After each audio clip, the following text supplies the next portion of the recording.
জয় শ্রীরাম, জয় জয় শ্রীরাম, জয় শ্রীরাম। এবার বিজেপিতে যোগ দেওয়ায় রাজকে পাল্টিবাজ বলে অপমান করলেন অভিনেত্রী মিমি চক্রবর্তী। ভোটে হেরে যেতে না যেতেই বিজেপিতে যোগ দিলেন রাজ। নিজের স্বার্থে চোখের পলকে দল বদল করায় এবার রাজকে চরম অপমান করলেন মিমি চক্রবর্তী।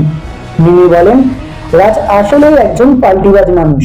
সে নিজের স্বার্থের জন্য যা ইচ্ছা করতে পারে, যেমনটা করেছিল আমার সাথে। এবার নিজের দলের সাথেও একই কাজ করলো। তবে শুধু মিমি নয়, বরং এই নিয়ে রাজকে অপমান করছেন নেটিজেনরাও। তাদের মধ্যে একজন বলেছেন, রাজ এমন কাজ নাইবা করতে পারত। আর একজন বলেছেন, এরকম মানুষের সম্মান না থাকলেও চলবে, কিন্তু ক্ষমতায় থাকতেই হবে। আবার কারোর বক্তব্য, রাজকে হয়তো এজন্যই কেউ পছন্দ করে না। তো বন্ধুরা, রাজকে এভাবে অপমান করে মিমি আসলেই ঠিক করেছেন নাকি ভুল?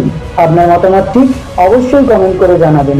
ভিডিওটি ভালো লাগলে লাইক ও শেয়ার করবেন এবং নতুন নতুন ভিডিও পেতে অবশ্যই চ্যানেলটি সাবস্ক্রাইব করবেন। ভিডিওটি শেষ পর্যন্ত দেখার জন্য অনেক ধন্যবাদ।